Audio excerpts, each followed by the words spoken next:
If there was all outdoors, there couldn't be very much indoors where all the trouble was. She could see the little old woman in a blue dress and a white apron, with her broom in her hand. She was pretending to sweep the children out, as Mother said, because they kept hanging around the house after they arrived. The first time Mother told about it, a long time ago, Marley had asked, "Why did you hang around? Why didn't you go outside and play?" Mother laughed and said, Grandma thought it was because we were too used to being penned up in town. We were so used to having walls around us and ceilings over us that the sky and the country scared us to death. Grandma hated cities. We could hardly ever get her to come for a visit. She insisted that my brother and I come every summer out to Maple Hill. She told us the only place worth a grain of salt is where a child can go out and run as he pleases. All outdoors. Marley stared out of the window on her side, as Joe did on his. Maybe, she thought, it wasn't just because of the city. She could remember times that had been nice there and happy before Daddy ever went away, and even while he was gone sometimes. Mother paid a lot of attention, and they went to the museum on Sunday afternoons, and to hear the Pittsburgh Symphony, and for picnics in the park. Everybody felt sorry for Mother because Daddy was missing, and nobody expected he would ever come back. But then he came. She wouldn't even think it was better before Daddy came back. Nobody must think such a terrible thing.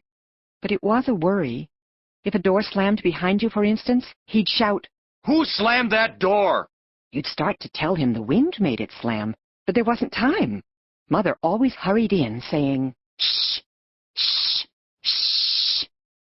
Everything would be better in all outdoors. Mother expected it would be, and it would. Already things looked better.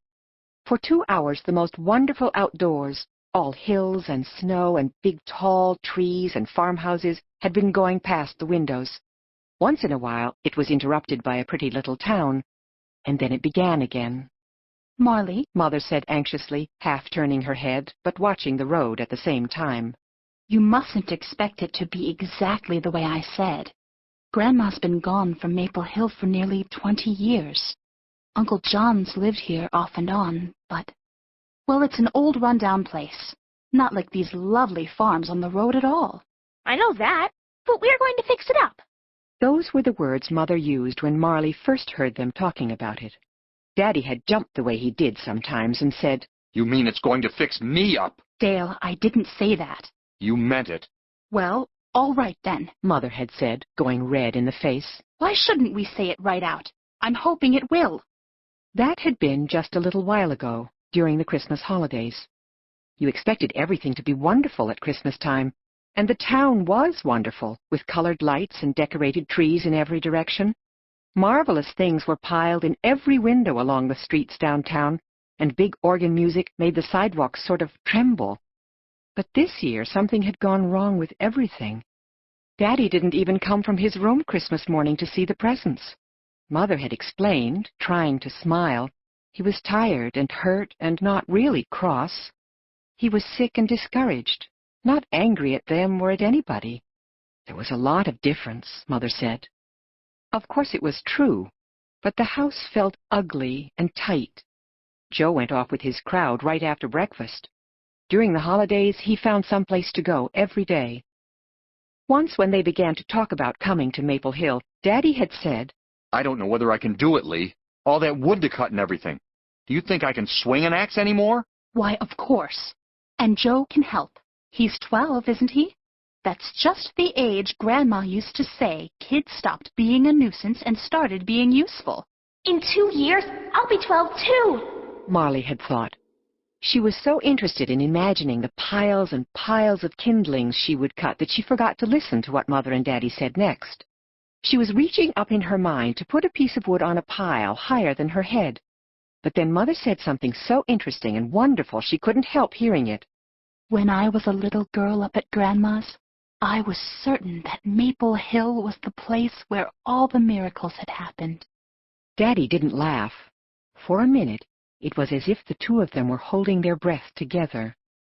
Then Daddy said, "I'm afraid miracles don't happen anymore, even at Maple Hill." We'll go find out. That was soon after Christmas. Now it was March, and here they were, going to find out. It's not very far from here. Now all outdoors seemed to be mostly trees close along the road. There were bare limbs that bent against the car, scraping as it passed, brushing off their snow. Hemlocks were like frosted green. Mother shifted gears, and the car was a big black noise in the middle of a huge white quietness. What a hill! I'm not even sure this car is going to make it. They all leaned forward as if that might help somehow. The car was really struggling. I've heard stories about these spring roads, Mother said, pretending not to mind. But it was always summer when I came, and I never believed them. The car stood still then, its wheels singing and whirling. Marley saw Daddy's face set hard, the way it always did when he was angry or upset. His cheeks sank in, and she could see his heart beating in his neck. Mother stepped on the gas, and the wheels sang still louder, and the engine roared like a truck. Shall I get out and push? That's all we need, Daddy said in an angry voice. just Joe to get out and push. Joe's face went red. Daddy's was white. Mother roared the engine louder and louder. Stop it, Lee. You'll only spin the wheels. When the sound of the car died, silence was suddenly everywhere. It seemed coming and going in every direction, and they were in the middle of it. The front of the car tipped upward on the bare beginning of the long hill. It can't be far to Chris's place now. They can probably pull us out. People here are used to such things. We didn't even think to get chains. What farmers will be? Mother? Marley began, but Joe interrupted her. He said just what she'd meant to say, except that he said I, and she had meant to say we. Mother, I'll get my boots on and go ahead and tell him. I'll go too. Joe looked at her in a superior way. You'd just slow me down. That was the way he talked to her lately, even when it wasn't true. She never could say it wasn't true, though, because every time it made an argument, and Daddy thought every argument was a fight and had to be stopped instantly.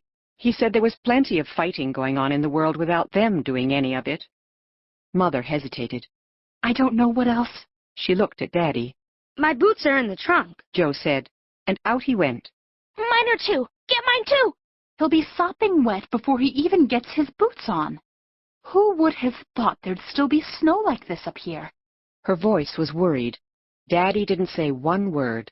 He just sat still, staring out of the windshield up the long hill. Mother, Daddy, can't I go too? Joe knows I can go as fast as he can. He knows I can. Hush now. There's no use both of you catching your death of cold. Mother, we wouldn't... Don't argue, Marley, please. She gave Marley the look that said, now don't talk about it any more or you'll worry Daddy again. Please. Marley, you heard what I said. But, Mother... Marley, don't argue. Daddy's voice was fierce. Joe scrambled back in the car with his boots and pulled them on, jamming his jeans inside. How important he acted. You'd have thought he was the President of the United States or something. For a minute, Marley hated him. If he just said he'd like her to go along, she could, but he wouldn't say it for the world.